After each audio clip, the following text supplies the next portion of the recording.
नमस्कार मित्रों, मैं ममता बाजपेयी भोपाल से मेरी हरी भरी छत पर आपका स्वागत है।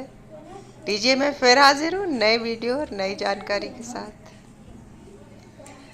ये देखिए, सामने अडेनियम के बीज हैं। एक बड़ी छोटी सी फली थी, वो सबसे पहले पक गई।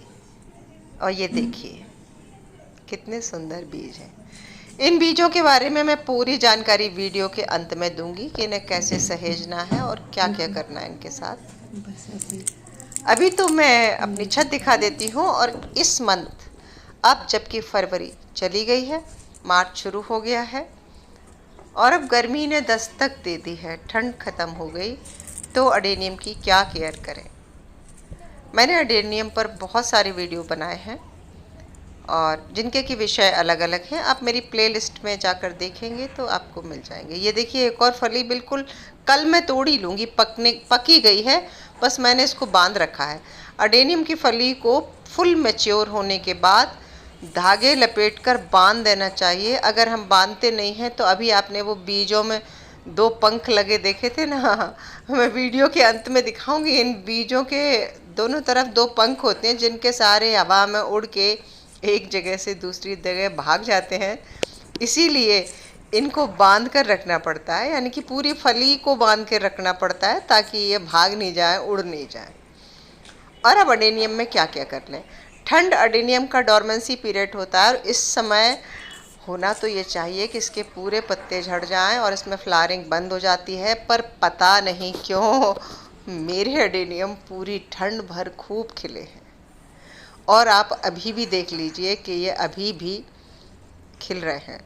लेकिन क्यों ज़रूरी है इनकी कटिंग करना जबकि ये खिल रहे हैं अभी?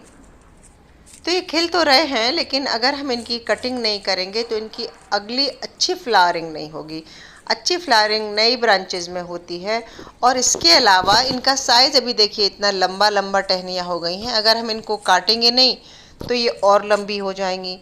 तो कटिंग इसलिए ज़रूरी है, भले ये फूल रहे हैं, कि इनको काट देंगे तो इनमें से और नई ब्रांचेस फूटेंगी और लगभग बोनसाई के आकार का एक घना खूबसूरत सुंदर सा अडेनियम का प्लांट तैयार हो जाएगा। और हर कटिंग के बाद इसका कॉडेक्स और मोटा हो जाता है। हर बार हम जब इसकी रीपॉटिंग करते हैं तो इसके कॉडेक्स को थोड़ा सा ऊपर उठा के लगाते हैं, क्योंकि इसके कॉडेक्स की भी खूब सुंदर अपनी ब्यूटी होती है, इसलिए दिखना चाहिए, ऊपर दिखना चाहिए, बस थोड़ी सी जड़ें नीचे रहती हैं।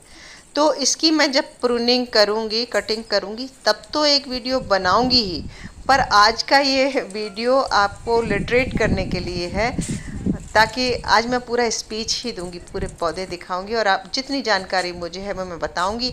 मैं केवल अपने अनुभव साझा करती हूँ और आप लोगों से बहुत कुछ सीखती भी हूँ सिखाने के साथ साथ। देखिए कितने सुंदर खिल रहे हैं ये पौधे। काटने का मन नहीं हो रहा, लेकिन कटिंग करनी पड़ेगी इनकी। तो कटिंग करने से पहले हमें सबसे पहले जो काम करना है वो है कि इनकी वाटरिंग रोक देनी है। जब मिट्टी एकदम ड्राई हो जाती है तब भी इनके कॉडेक्स में बहुत सारा पानी होता है जो ये स्टोर करके रखते हैं, और ये पत्तियों से उस पानी को इवोपरेट भी कर देते हैं। जैसे ही हम कटिंग करते हैं किसी भी प्लांट की, तो नियम है कि कटिंग के बाद उसमें अच्छे फुटाव के लिए हमें उसका पानी रोक देना चाहिए, ताकि वो थोड़ा सा स्ट्रेस में आ जाए। जैसे कि हम कहीं बाहर धूप ऊप में जाते हैं और हमें तेज चटक के प्यास लगी होती है, फिर हम बहुत सारा पानी गटागट गट गट पी जाते हैं। ठीक वही ये करेगा कि जब हम इसको थोड़ा स्ट्रेस में लाएंगे, इसको पॉट में से कुछ लोग निकाल के बाहर भी टांग देते हैं। आप अगर रीपॉट नहीं कर रहे हैं तो आप बाहर मत निकालिए, बस इसको प्रून कर दीजिए, कटिंग कर दीजिए।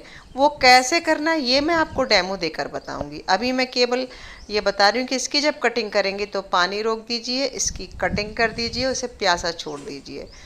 3 दिन, 4 दिन, 1 हफ्ते तक आप छोड़ सकते हैं। उसके बाद आप इसमें वाटरिंग करेंगे और थोड़ी सी कुछ खाद वगैरह डालेंगे। वो आपकी बोन मील भी हो सकती है। तो उस जब इसको एकदम से पानी मिलेगा, ये प्यासा था तो ये जी भर के पानी अपने कॉडेक्स में इकट्ठा कर लेगा। ये खुद को असुरक्षित महसूस करेगा और अपनी लाइफ को बचाने के लिए ये एक्स्ट्रा पानी ऑब्जर्व करेगा और उससे इसका कोडेक्स मोटा होगा। ज़्यादातर जो लोग बहुत अडेनियम रखते हैं वो इस अभी फरवरी लास्ट वीक से इनको पॉट से निकाल के और छाया में टांग देते हैं। आप प्रून करके भी और पॉट से बाहर निकाल के पटक सकते हैं। फिर इनकी रीपॉटिंग करके अच्छी नई मिट्टी मिला के खाद वगैरह मिला के और इनको फिर जब पानी देते हैं तो इसमें स्प्राउट होगा और अच्छा स्प्राउट होगा और कोडेक्स बड़ा होगा और फिर ये फ्लावरिंग के लिए तैयार हो जाएगा। ये इसकी प्रूनिंग का तरीका होता है। साथ में आपको इसकी मिट्टी बनाना भी बता दूं। हालांकि मैंने बहुत बार मिट्टी पर भी वीडियो बनाए हैं, मेरी प्लेलिस्ट में खंगालेंगे तो अडेनियम पे बहुत कुछ मिल जाएगा। पर मैं फिर से एक बार बताती हूँ कि मिट्टी अच्छी बनाने का अर्थ है केवल वेल ड्रेन मिट्टी हो, और चूँकि ये रेगिस्तानी पौधा है तो रेतीली मिट्टी इसको बहुत बहुत पसंद है। पथरीली मिट्टी, रेतीली मिट्टी इसको बहुत पसंद है। अब जबकि हम एमपी में रह रहे हैं, मेरे पास अगर पथरीली मिट्टी नहीं है तो मैं अपनी जो गार्डन की मिट्टी है उसमें ही थोड़ी सी मोटी मोटी सैंड मिला देती हूँ, पतली सैंड नहीं, ताकि इसकी मिट्टी में जब मैं उंगली डालूँ तो एकदम भुरभुरी, अगर पेड़ को पकड़ के खींच दूँ तो वो पूरी मिट्टी नीचे झड़ जाए और जड़ों सहित पेड़ एकदम बाहर उखड़ आएगा, इतनी भुरभुरी मिट्टी। और साथ में ये भी कि अगर केवल रेती रेत में लगा देंगे तो इसको खाना खुराक नहीं मिलेगा। तो थोड़ा मिट्टी का प्रतिशत भी हो, साथ में थोड़ा पोषण भी हो, तो पोषण का मतलब हो जाता है कि थोड़ी सी कंपोस्ट भी। वैसे अडेनियम में ज़्यादातर लोग कंपोस्ट डालते नहीं हैं और उसका एक कारण है, कंपोस्ट में अक्सर, क्योंकि कंपोस्ट जब डीकम्पोज होती है तो उसको फंगस ही डीकम्पोज करती है, तो कई बार कंपोस्ट डालने पर फंगस लगने का डर रहता है।